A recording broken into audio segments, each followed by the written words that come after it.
High বন্ধুরা, I am Nepal. আসসালামু আলাইকুম সুপ্রিয় দর্শকবৃন্দ, আপনারা কেমন আছেন? হিন্দু ভাই বন্ধুর প্রতি রইল আদাব। সবাইকে শুভ দুপুরের ভালোবাসা জানিয়ে আজকের মতো আলোচনাটি শুরু করলাম। আজকের আলোচনার বিষয় হচ্ছে রিপন মিডিয়াকে নিয়ে। কক্সবাজারে আয়া বড় একটা হোটেলে উঠছি, উঠতে হাইরে পরে নাম পায় একটা ঘুম দিলাম। রিপন ভাই আই লাভ ইউ, এটাই বাস্তব। আই লাভ ইউ, এটাই বাস্তব। I love you, I am Nepal. এটাই বাস্তব। I love you. এই ডায়লগের প্রবক্তা জনাব রিপন ভাই। এই রিপন ভাইয়ের একটা ভিডিও ভাইরাল হয়েছে তার বাবা মাকে নিয়ে। সে নাকি তার বাবা মাকে খোরাক দেয় না, খাবার দেয় না। তা আমার প্রশ্ন তার বাবা মার প্রতি, যে আপনাকে কতদিন থেকে সে খাবার দেয় না? গত মাস থেকে দেয় নাই, না এর আগ থেকে রানিং ছিল, হুট করে বন্ধ করে দিচ্ছে? কোনটা? আসলে বাবা মা হচ্ছে দুই ধরনের। এক ধরনের হচ্ছে যাদের ছেলে মেয়ে যদি টাকা নাও দেয়, তারপর তিনি বাইরে বলে বেড়ান, না বাবা টাকা আমাকে দেয়, ভালো দেয়, ছেলে সে প্রশংসা করে বেড়ায়। আবার কিছু ছেলে মেয়ে বাবা মা আছে যারা টাকা ছেলের কাছ থেকে ঠিকই নেয়, আবার যদি দিতে 2 দিন দেরি হয়, সে বলবে না সে টাকা দেয় না আমার, এবং ছেলের নামে বদনাম করবে। 2 ক্যাটাগরির বাবা মা আছে। আমরা শুধু একতরফাভাবে রিপনকেই দোষ দিয়ে যাচ্ছি যে রিপন তার বাবা মাকে খাবার দিচ্ছে না। এটা আসলে একদম ভুল ধারণা আমাদের মনের মধ্যে। এখানে ঘটনাটা কি ঘটছে আমি একটু বলি। যে সাংবাদিকটা ওই এলাকায় গিয়েছিল, সে কিন্তু রিপনের মায়ের ভিডিও করার জন্য যায় নাই। তিনি রাস্তায় ছিলেন, উনি যে একজনের ঠিকানা জিজ্ঞেস করছে যে অমুক লোকের বাড়ি কোথায়।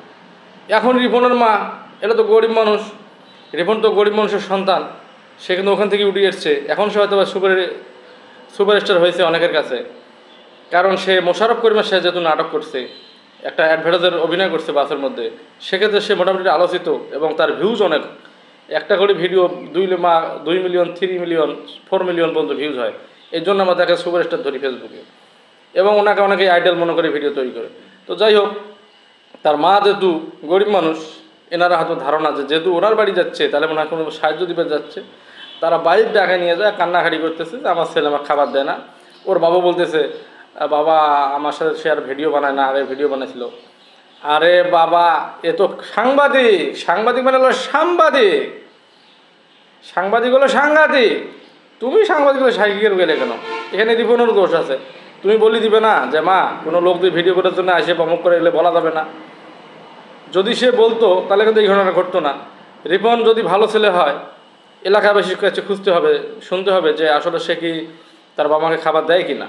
দেওয়ার পর কিন্তু আমাদের তাকে খারাপ বলা উচিত, কারণ অনেক বাবা মা আছে যেগুলো ছেলের নামে দুর্নাম দিচ্ছে, একটু ভিডিও করছে যে যদি কিছু সাহায্য দেয় 20,000 30,000 টাকা, কারণ তারা তো গরিব মানুষ, তাদের তো ইচ্ছাই ছিল ওইটা। কিন্তু রিপন তো সেই লেভেলে নাই। আর রিপন যেহেতু মিথ্যা কথা বলছে যে আমি বিয়ে করি নাই, এটা চরম লেভেলের একটা খারাপ কাজ করছে। This is a not allow, এটাকে আমি কোনো ক্রমে অ্যালাউ করি না। আরে বাবা তুই বিয়ে করছিস, বল আমি বিয়ে করছি, সমস্যা কি? ও তার মানে তুই করছিস আমি বিয়ে করি নেই, ওটা আমার ভাবি। তার মানে কষি কষি যেগুলো মেয়ে আছে ফেসবুক চালায়, তোর সাথে লাইন মারবে, তাই না? এই ভুলটা ভাই জীবনে করিস না। আর সবচেয়ে বড় কথা হলো, তুই মার সাথে খারাপ ব্যবহার যদি করি থাকি, বাস্তব যদি তোর মা বলছে, যদি এটা সত্যি হয়, তাহলে তোকে আমি আজ থেকে বয়কট করে দিলাম। তোর মতো ভিডিও দেওয়ার মতো টাইম নেই। কোথায় উড়ে গিয়ে লাভাইয়া গেলি, মালয়েশিয়ায় গেলি, দুবাইতে গেলি, সেই ভিডিওগুলি চালাইয়া দিলি, এইটা ভিডিও আমি দেখবো না।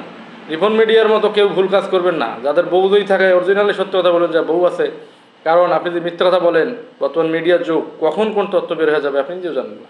তাই জন্যে সবসময় সত্য কথা বলবেন, সত্য কথা চলবেন, ঠিক আছে?